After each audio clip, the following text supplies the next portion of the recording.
La cabane de l'horreur.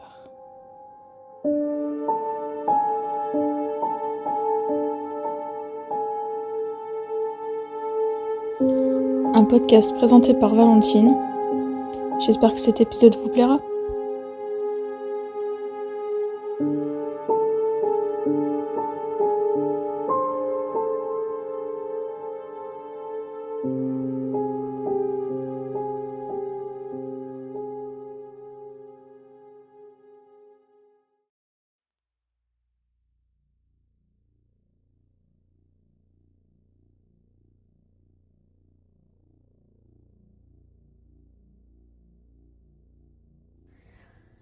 On a tous, dans notre quartier ou dans notre ville, la famille parfaite.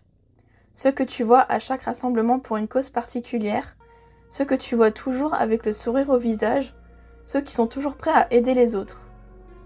J'ai ce genre de famille dans ma rue. C'est un couple de personnes âgées, Tanguy et Marion Besson. Ils habitent ici depuis très longtemps, ils ont donc créé cette réputation de famille parfaite. Ils sont toujours prêts à accueillir les enfants après l'école, quand les parents ne peuvent pas aller les chercher. J'ai vu beaucoup d'enfants faire des allers-retours chez eux. Ils viennent même parfois par dizaines, et ils ont tous des âges différents. Ils peuvent avoir 4 ans ou même 10 ans. On m'a toujours dit qu'une maison remplie de personnes était une maison accueillante. Plus on est de fous, plus on rit, n'est-ce pas ? D'après ce que j'ai pu entendre de la part de ma voisine, toujours à jour dans les potins du quartier, ils n'ont jamais eu d'enfants. Et ce n'est pas faute d'avoir essayé. Même l'adoption n'a pas mené à grand-chose. Il y avait toujours une famille au-dessus d'eux dans la liste. Cela devait leur faire du bien d'avoir des enfants chez eux en fin de compte. Je peux comprendre leur tristesse et le vide que ça peut créer quand on n'a pas d'enfants. J'ai moi-même une fille, mais je l'ai perdue il y a maintenant 3 ans. Il y a une série de disparitions d'enfants dans la ville cette année-là. Ma fille en a été une des nombreuses victimes. Il en a eu 15 au total. C'est le genre de situation qu'on pourrait penser impossible, que ça arrive toujours aux autres, et pourtant, même après avoir passé des heures à la surveiller, elle est partie, pour ne plus jamais revenir. J'espère toujours que je vais entendre sa petite main toquer à la porte d'entrée pour me dire qu'elle a fini de jouer, qu'elle veut rentrer à la maison, mais ça n'est jamais arrivé. Pas longtemps après sa disparition, les cris fusèrent dans la maison. Mon comportement et celui de mon mari étaient devenus incontrôlables. Cette fille qui nous avait rapprochés, nous avait finalement séparés. Les policiers pensent que c'est un enlèvement. Des chiens pisteurs ont pu détecter quelle était sa dernière localisation. C'était juste à côté de la maison. Comme il n'y a pas de traces de lutte, elle devait connaître ses ravisseurs. On n'a rien trouvé des autres enfants non plus. Pas de corps, pas d'objets personnels. C'est comme s'ils n'avaient jamais existé. Un soir, alors que j'essayais de manger tranquillement devant un film sur Netflix, j'ai entendu des sirènes qui m'étaient devenues familières et vu les lumières rouges et bleues qui les accompagnaient à travers une des fenêtres de mon salon.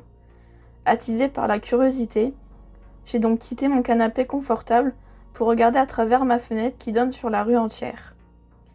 J'ai donc vu que la voiture de police s'était garée devant la maison des Bessons. 2 agents sont donc sortis du véhicule et ont toqué à la porte, mais personne ne répondait. Après plusieurs essais, ils ont forcé la porte. Le reste, je l'ai appris plus tard, au poste de police. Ce qu'il se trouvait chez eux était à glacer le sang. Les policiers ont trouvé les corps de monsieur et madame Besson, allongés tous les deux dans leur lit. C'est comme s'ils dormaient paisiblement, mais en réalité, ils étaient raides morts. Aucun signe de lutte n'était déclaré, et des traces de somnifères assez puissants en très grande quantité ont été retrouvées dans leur corps. Arrivé à cette partie de l'histoire, j'ai donc demandé à l'agent de police où il voulait en venir, en quoi j'étais impliquée. J'ai pensé pendant quelques instants que j'étais considérée comme suspecte. Le policier est sorti de la salle d'interrogation pendant quelques secondes et il est revenu avec un enfant. Un enfant que je n'ai pas reconnu aux premiers abords, mais une chose m'a permis de l'identifier, c'est la tache de rousseur dans le cou, identique à celle que j'ai également dans le mien. Je venais enfin de retrouver ma fille. Mon visage s'est éclairci et elle a sauté dans mes bras. Une fois que j'étais calmée de mes émotions, le policier m'a ensuite raconté ceci. Toutes ces histoires de disparition d'enfants, c'était la faute du couple Besson. Les enfants qui avaient disparu il y a 3 ans étaient à quelques portes de chez moi. Ma fille est celle qui a résolu cette enquête. Elle a réussi à s'échapper de chez eux par une bouche d'aération. La police a donc conclu que monsieur et madame Besson avaient dû se suicider quand ils ont remarqué que ma fille avait disparu. Ils savaient qu'elle allait les dénoncer. L'histoire pourrait s'arrêter là, mais non.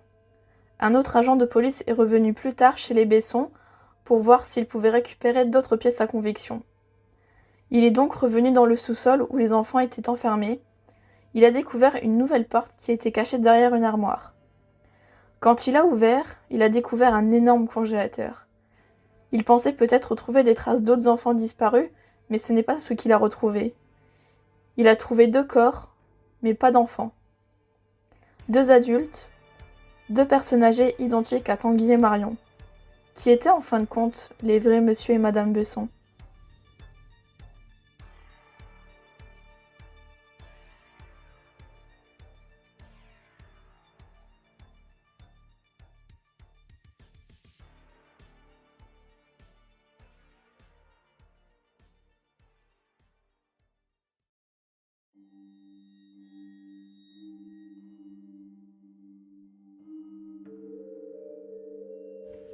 Vous venez d'écouter le 6e épisode de ce podcast et je vous en remercie.